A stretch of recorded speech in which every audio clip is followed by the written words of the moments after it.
अगर आप तुर्की जाना चाहते हो और आपके पास बैंक स्टेटमेंट मौजूद नहीं है और सेकेंडली आप पहले किसी भी मुल्क में ट्रैवल नहीं कर सके, आपका बिल्कुल फ्रेश पासपोर्ट है, आपकी एज कम है और आपको इस बात का डर है कि अगर आप इन केस अपनी थोड़ी सी बैंक स्टेटमेंट लगा के वीज़ा अप्लाई करते हैं और आपका वीज़ा रिजेक्ट हो जाएगा, तो हमारे पास आपके लिए एक सोल्यूशन ये है कि आप फ्रेश पासपोर्ट पर भी वीज़ा अप्लाई कर सकते हैं।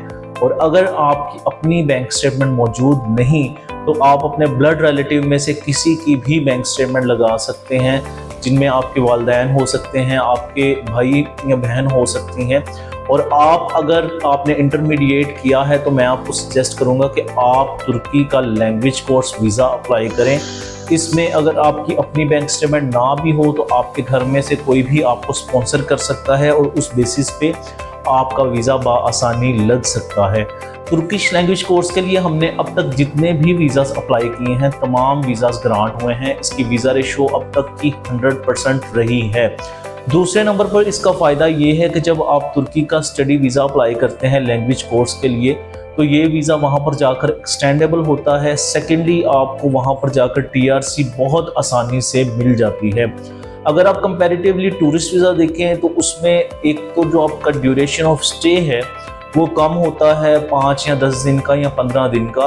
दूसरे नंबर पर जब आप तुर्की चले जाते हैं तो उसमें आपको TRC मिलना मुश्किल है और अगर तुर्की में TRC मिल भी जाए तो बाज़ औक़ात एक्सटेंड नहीं होती और फिर आपको वापस आना पड़ता है।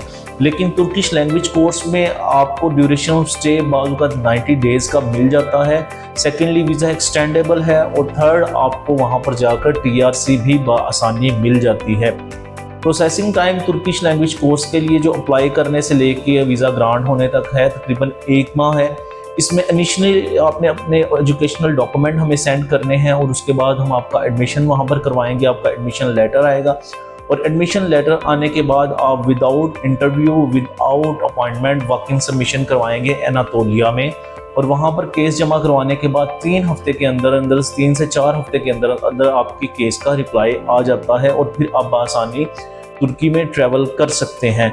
सेकेंडली जब आप तुर्किश लैंग्वेज कोर्स कर लेते हैं तो आप किसी भी और अगर आपने FSC प्री मेडिकल की है तो आप उसी चीज़ को आगे कंटिन्यू कर सकते हैं, मेडिकल में एडमिशन ले सकते हैं। अगर आपने इंजीनियरिंग की है तो आप आगे बैचलर बेसिस पे भी एडमिशन ले सकते हैं एक दफ़ा तुर्किश लैंग्वेज कोर्स करके।